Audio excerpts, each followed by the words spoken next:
Very much, Matt. Now, we are joined this morning by a very special guest. We have author Julia Shaw with us, local author. Julia, thank you so much for joining us. Thanks for having me. It's a pleasure. It is our pleasure, and thank you for waking up so early to be here on the show. We are talking about children's books, and it's a topic I love discussing because it's really the first introduction children have to reading. You know, that goes into writing, and I think it's really the foundation for so many skills. So tell me a little bit about what got you into the skill of writing. I totally agree. Well, my background is in book publishing. Before I moved to Bozeman, I worked at Penguin Random House in New York City, so books have been part of my professional life from the beginning.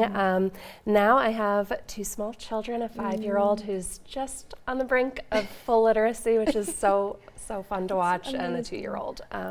So this book was born during my early motherhood when my sweet, easy baby transformed overnight into a feral animal. And I was like, oh my gosh, what is going on here? Because one minute she'd be sweet and snuggly, and the next minute I'd give her the wrong color cup and she'd be trying to bite my face. So that's where the Grumpy Wumpus came from. And it's become kind of shorthand for big feelings or, you know, nervous system response to overwhelm, and everybody's a wumpus sometimes. There's no shame, no fixing, just a way for naming and noticing big feelings as they show up. Well, and you are hardly alone in that feeling, either from a parent standpoint or a teacher standpoint. Tell me a little bit about what you've heard from parents that have read your book to their children or teachers. Tell me a little bit about that. Yeah, that has been the absolute best part of this, is watching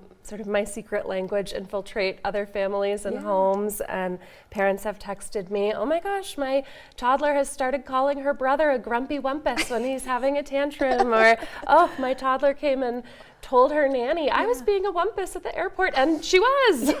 Like, oh my gosh, it just really warms my heart to hear that. I think it's a way to create just enough emotional distance between the child and the feeling to be able to recognize it and talk about it.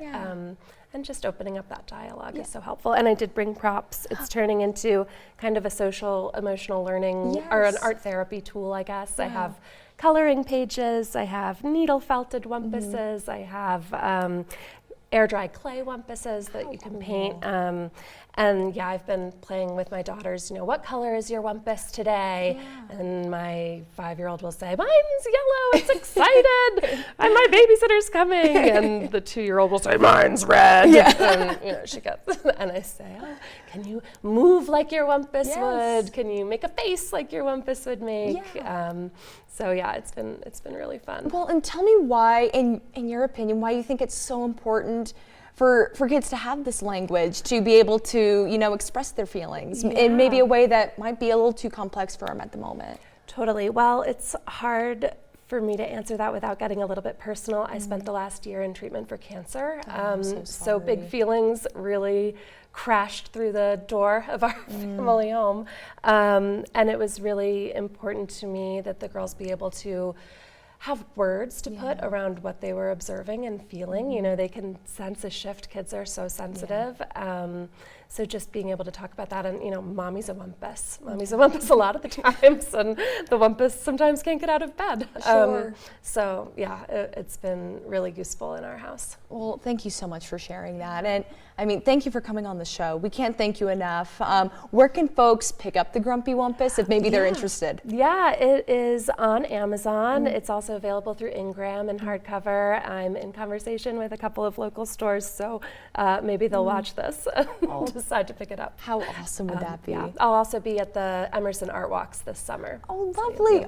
Catch me in person. I was going to say we'll have to swing by and say hello. Yes. All right. Well, Julia, we can't thank you so much for coming on the show this morning. Thank you for having me. Absolutely. We're going to take a short break. When we come back, Matt has a look at that forecast.